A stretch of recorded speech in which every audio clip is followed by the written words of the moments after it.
From Russia with Love was the follow-up to Dr. No. So, the second film in the James Bond series. Now, as far as the novels go and all that, I don't know.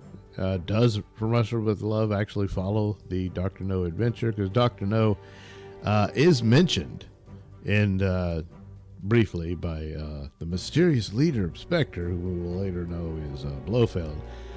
We do see his kitty cat. And so it's referred to, and of course this maintains the connection that Spectre was referred to by Dr. No. You know, this is what he was a part of and all of that. And that's the operation of where they constantly manipulate the superpowers and pit them against one another for the purposes of their own personal gain. So, okay, so it starts off interesting. You get a fake out of, looks like Bond's in trouble, and gets killed. He's strangled to death by a Spectre agent. And but it's the old rubber mask trick. It was just a bit of a training mission for this guy. And it sets up that this assassin is, I guess, becomes obsessed with Bond and wants to beat him, and to the point that he's more or less stalking him on this mission.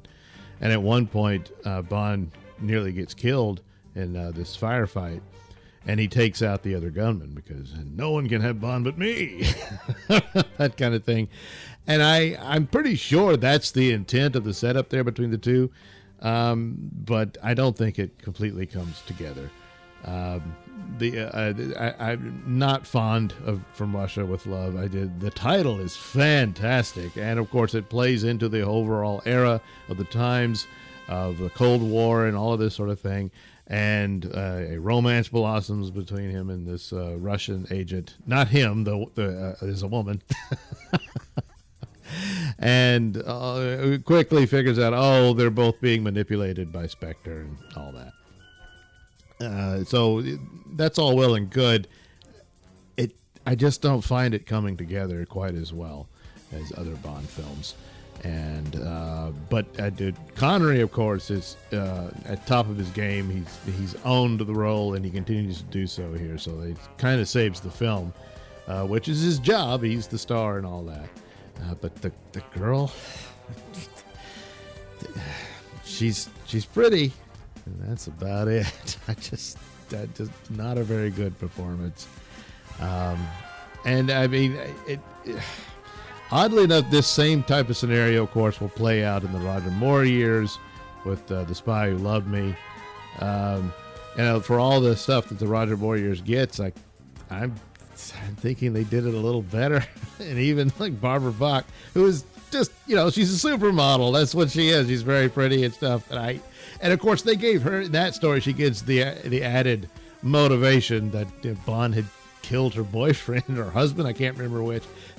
It's at the beginning, and she decides, yeah, you know what? I think Bond's cute, so I'm going to sleep with him.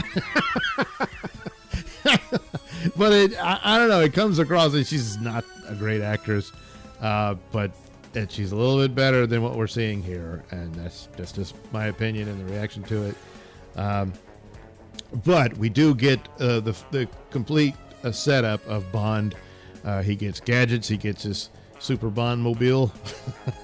And, of course, Q is introduced here. It's rather brief, but nevertheless, his position is established, and all the cool little gimmicks and gadgets that keeps Bond one step ahead of his nefarious foes.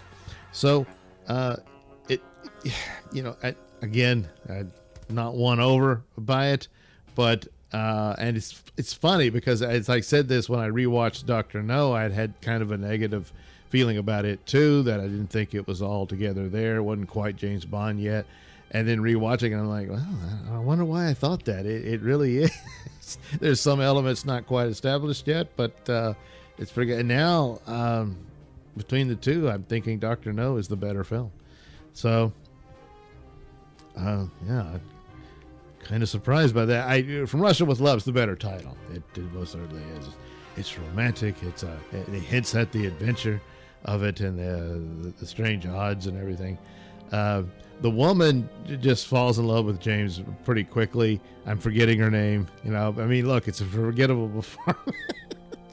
And it's quite clear, you know, he doesn't want anything bad to happen to her, but at the same time, yeah, he's not interested.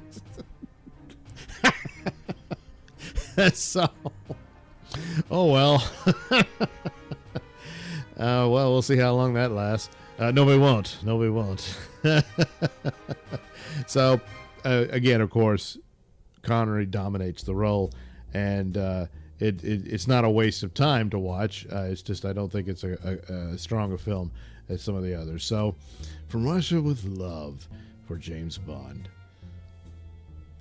Thanks for watching and listening. Say, while you're still here, why not like and subscribe and share with your many friends? Yes. Also, check out my mini stores in the link description below. Yes, where you can get t-shirts, hats, mugs, all those goodies with my artwork on them. Oh, yeah.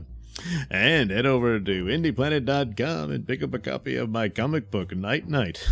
Oh, yeah. You can also catch me at my podcast, Mr Nailsin Show, on RadioMisfits.com. And you can also watch my videos on BitChute.com and now on Rumble.com. Oh, my goodness. So many places to watch me and my stuff. Oh, yeah. And if that's not enough for you, well, you can follow me on many social media platforms and say hi to your old pal, Mr. Nailsin.